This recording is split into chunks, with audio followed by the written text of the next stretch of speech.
Kahapon mga te, first day of Eid. Wala kaming pasok, pupunta kami sa may Al-Otay Mall. Hindi ko naman ini-expect na pinasarap pala nung kasama ko itong Al-Otay Mall.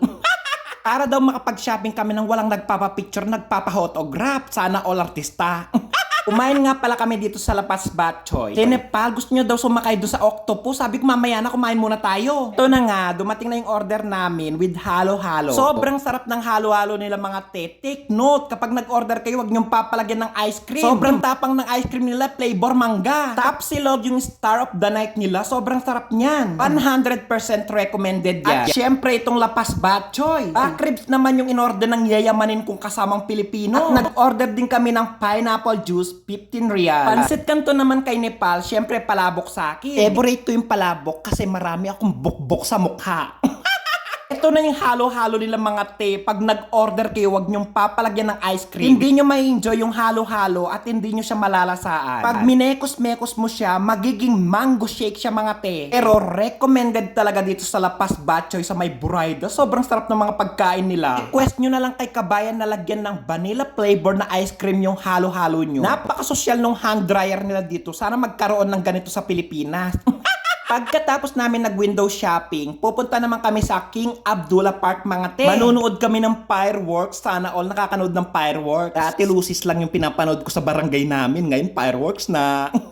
Once in a lifetime lang to, syempre susulitin namin. Bukas may pasok na kami, 2 araw kaming double pay. Yung nakikita nyo ngayon, nandito na kami sa King Abdullah Park sa may Buraida Al Qasim. Ay naliligo nga dyan, ginawa niyang resort. Marami din nagtitinda ng laruan dito. Napawaw nga ako dyan, sobrang ganda ng laruan. Syempre, binili ko sa Nepal. Wow, sabi ni Nepal, sobrang ganda daw ng laruan. Pagka-video ko, syempre, binalik ko sa tindera. Tumapit na nga ang 9 PM. Ito na yung fireworks mga te. Sobrang ganda at napawaw talaga ako sa fireworks. At ang daming nag-abang. Halos nagtagal ng 5 minutes yung fireworks display nila mga te. Pagkatapos, nagsiuwian na lahat. First day of Eid pa lang yan. Kahit hindi namin masyadong kabisado dito sa may Al Qasim Buraida, nag-google talaga kami para makapunta kami dyan. Sobrang dami talagang nag-abang. Nung malapit nang matapos yung fireworks, usap-usap kami na wag muna kaming umuwi at magkakape kami. Na nga, papunta kami sa coffee shop. Lakas makasosyal, ngayong coffee shop na. Dati sinunog na bigas lang yung iniinom ko. Hindi muna kami pumunta sa coffee shop, nagpunta muna kami dito sa bowling. At nakikita ko lang to sa TV, yung mga nagbo-bowling, di ba ngayon mararanasan ko na, maiinggit yung kapitbahay ko nito.